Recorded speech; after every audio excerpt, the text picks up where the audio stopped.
बदनामीचं षडयंत्र कुणाचं? सुशांत सिंग राजपूतची आत्महत्या झाली आणि त्या आत्महत्येच्या नंतर अचानकपणे सुशांतच्या हत्या झाल्याचा आरोप करण्यात आला। त्याची चौकशी करण्याची मागणी करण्यात आली। मुंबई पोलिसांच्या तपासावर सवाल उपस्थित करण्यात आले। राज्य सरकारच्या भूमिकेवर सवाल उपस्थित करण्यात आले।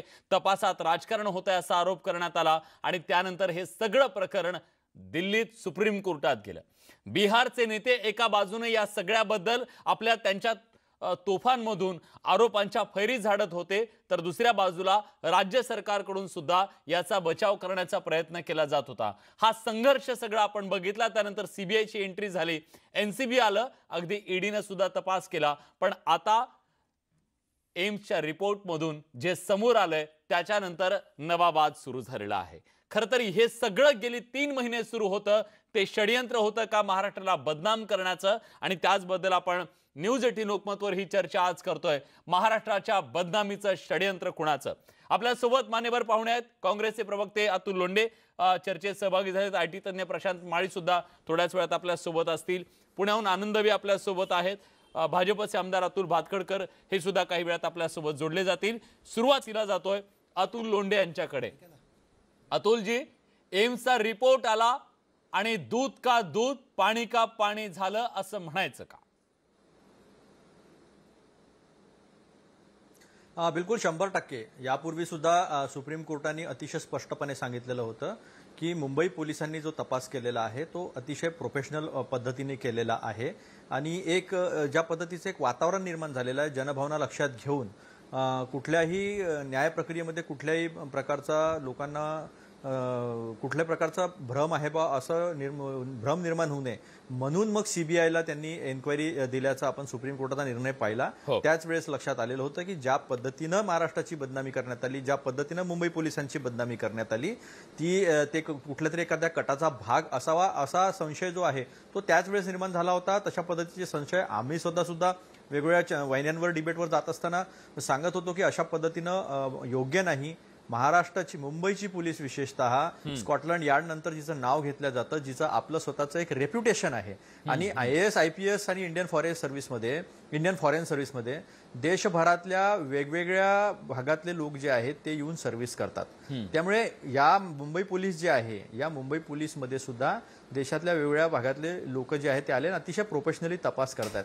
या सगळ्यांची बदनामी करण्यामागचा हेतू केवळ बिहारची निवडणूक नंबर 1 आणि कसंही करून कायदा सुव्यवस्थेची परिस्थिती महाराष्ट्रात निर्माण करायची आणि मग राष्ट्रपती शासन राष्ट्रपती राजवट इथे लागू करता येईल का अशा पद्धतीचं वातावरण निर्माण करण्याचा जो फज्जा आहे तो तिसऱ्या गोष्टीने उडाला। पहिले सुप्रीम कोर्टाने यांना धुवून काढलं, त्याच्यानंतर एम्सने यांना उघडं पाडलं आणि आता तर 80,000 फेक पेजेस निर्माण करून कशा पद्धतीने एक नॅरेटिव्ह सेट करण्याचा प्रयत्न हे करतात, कशा पद्धतीने लोकांचे डोकी भ्रमित करतात, लोकांपुढे चुकीची माहिती नेते आणि देशात महाराष्ट्राचंच नाही तर देशाचं कशा पद्धतीने नुकसान करतात, ह्या गोष्टी ज्या आहे या गोष्टी सगळ्या समोर आलेल्या आहे महाराष्ट्राच्या।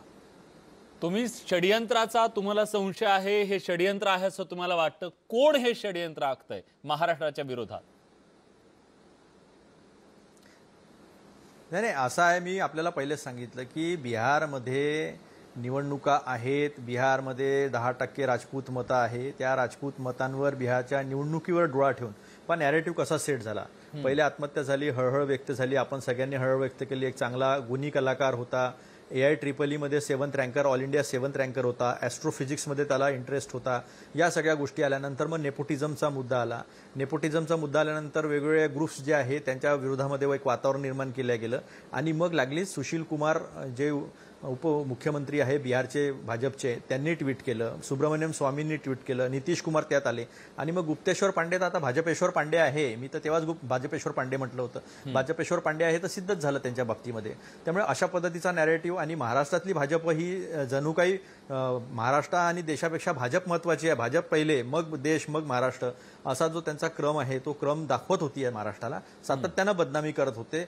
कुठेतरी कसं तरी कोणाला तरी गुंतवायचं आणि महाराष्ट्रामध्ये पण सरकार कसं घालवता येईल याचा जो आरोप सातत्यानं सगळीकडून होत होता त्याला आता बऱ्यापैकी पुष्टी मिळते आहे. आणि आता पोलिसांनी एन्क्वायरी घेतलेली आहे, सायबर पोलीस याच्यामध्ये एन्क्वायरी करता आहे आणि याच्यामध्ये जे जे कोणी दोषी आहे ते सुटणार तर नाही, ते सापडतीलच ना. त्यांनी भले इटलीमधून केलं असेल, इंग्लंडमधून केलं असेल, तुर्कमेनिस्तानमधून केलं असेल, वेगवेगळ्या देशातून पेजेस निर्माण करून तिथले ॲड्रेस IP ॲड्रेसेस वापरले असतील, पण याचा अर्थ असा नाही की ते सापडणार नाही. आर्टिफिशियल इंटेलिजन्सचे बरेच टूल्स आहेत की ज्याच्या माध्यमातून त्यांना पकडण्यात येईल आणि मग महाराष्ट्रासमोर जे आहे ते सगळं षडयंत्र जे आहे ते खुल्लं झाल्याशिवाय राहणार नाही. नक्कीच त्याच्यावर आपण प्रकाश टाकणार आहोत. खरं तर हे जे पेजेस केले जातात तो एक वेगळा विषय, आपल्याला त्याच्याबद्दल सविस्तर चर्चा करायचा. IT तज्ज्ञ आपल्यासोबत असणार आहेत. प्रश्न हा सुद्धा आहे की केवळ एका पक्षाकडूनच अशा प्रकारचे फेक पेजेस होतात का, दुसऱ्या पक्षाकडून त्यांची सुद्धा आर्मी नाही का, या सगळ्यावर कारवाई होणार का, तो चर्चेचा विषय थोड्या वेळानंतर घेऊया आपण. या चर्चेत त्याच्याबद्दल बोलूया आपण. पण आता आपल्यासोबत आनंद दबे पुण्याहून जोडले गेलेले आहेत. आनंद दबेजी, तुम्ही कसं पाहता या सगळ्या सिनारिओमध्ये? आपण क्रोनॉलॉजी जर बघितली, सुरुवातीपासून आत्महत्या सुशांतची झाली त्यापासून ते अगदी एम्सचा रिपोर्ट येईपर्यंत या देशाचं सगळं राजकारण सुशांतच्या भोवती होतं. सुशांत केंद्रबिंदू होता या सगळ्यामध्ये आणि त्याला अनेक फाटे फोडण्यात आले, अनेक चर्चा घडून आणण्यात आल्या. 3 महिने या देशात फक्त सुशांतची चर्चा होती.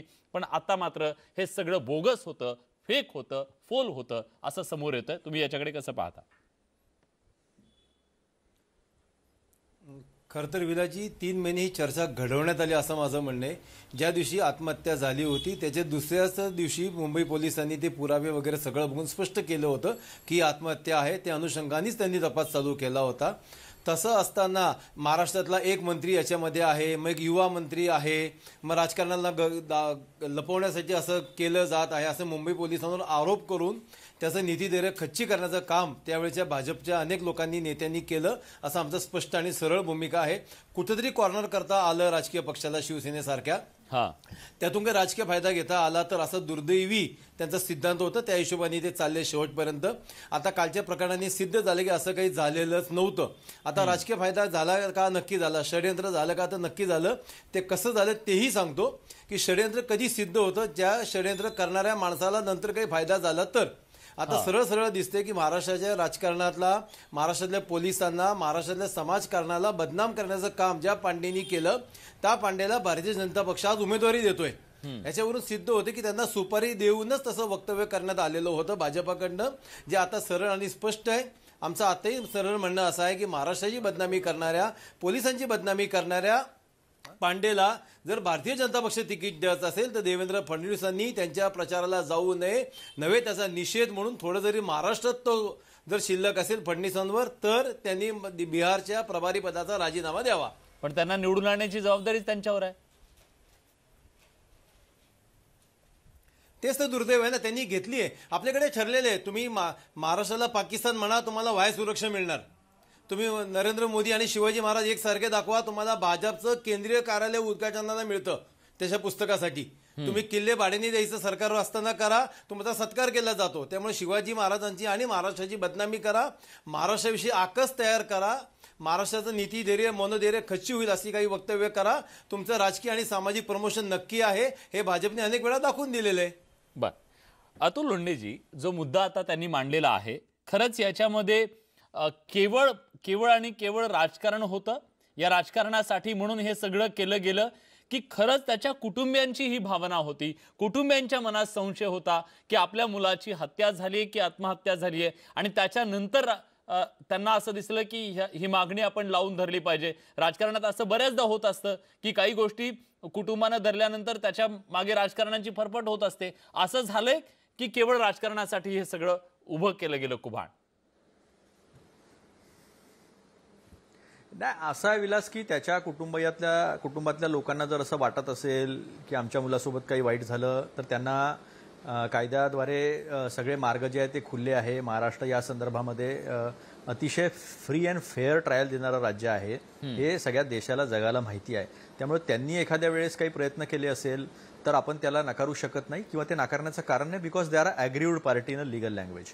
पण एक महत्वाची गोष्ट तुम्ही लक्षात घ्या की 15 करोड त्याचे जे आहे ते तिच्या अकाउंटमध्ये ट्रान्सफर झाले. याचे पत्र आम्ही दिले म्हणणारे आहे ना भाजपचे आमदार लोक.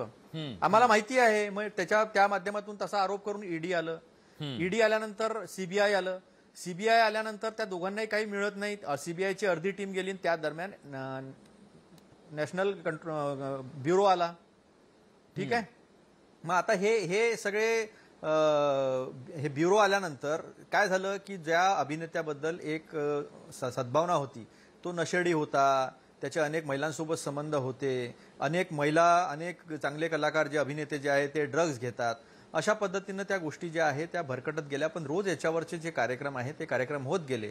दरम्यान भारतामधली बेरोजगारी वाढली, भारताची अर्थव्यवस्था बुडली, बिहारमधला पूर आला होता, तरी सुशांतच्याच संदर्भातल्या बातम्या होत्या. हे महत्वाचे जे लोकांचे विषय होते, हे विषय कुठे होते अजेंड्यावर? मग मला तोच प्रश्न विचारायचा आहे. सुशांतच्या संदर्भामध्ये मला त्याच्याबद्दलच तुम्हाला विचारायचं आहे की जेव्हा हा देश कोरोनाच्या पीकला होता, या देशामध्ये खरं तर अजून सुद्धा ती परिस्थिती गंभीर आहे. 1 लाख एका दिवसाला 1 लाख रुग्ण जगात सगळ्यात जास्त भारतात निघत होते.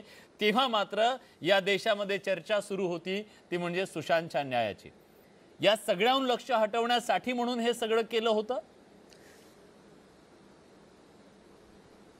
नाही, हा एक मुद्दा याच्यामध्ये राहू शकतो. पण बिहारची निवडणूक आणि बिहारमध्ये जो परफॉर्मन्स आहे यांचा, जे अँटी इन्कम्बन्सी आहे, ती अँटी इन्कम्बन्सी दूर करण्याचाही प्रयत्न होतो. अगदी डे 1 पासून जेव्हापासून ह्या डिबेट झाल्या त्यावेळेस आम्ही सांगितलं की जी क्रिमिनल प्रोसिजर कोड जो आहे त्याप्रमाणे जर गुन्हा एखाद्या राज्यामध्ये तिथे झाला असेल तर त्याच पोलीस स्टेशनच्या हद्दीमध्ये जिथे त्याची ट्रायल चालणार आहे तिथे 0 FIR नोंदून तिथे ती केस पाठवावी लागते. पण तिथून अधिकारी पाठवायचा. मग गुप्तेश्वर पांडेंनी ज्या पद्धतीने वक्तव्य करायचे, एखाद्या राजकीय प्रवक्त्यासारखं सगळीकडे स्टेटमेंट्स द्यायचे, तिकडे महापूर असताना ते DGP असताना त्या सगळ्या गोष्टींना सोडून या सगळ्या गोष्टीवर लक्ष केंद्रित करणे आणि सगळे नेते भाजपचे जे आहे ते उतरताना आपण याच्यामध्ये पाहिलेलं आहे. त्यामुळे दोन्ही साध्य झालं त्यांचं. एक तर कोरोना, त्याच्यामधलं असफलता, त्याच्यामधलं अपयश जे आहे ते सुद्धा बाजूला करण्याचं त्यांना यश मिळालं.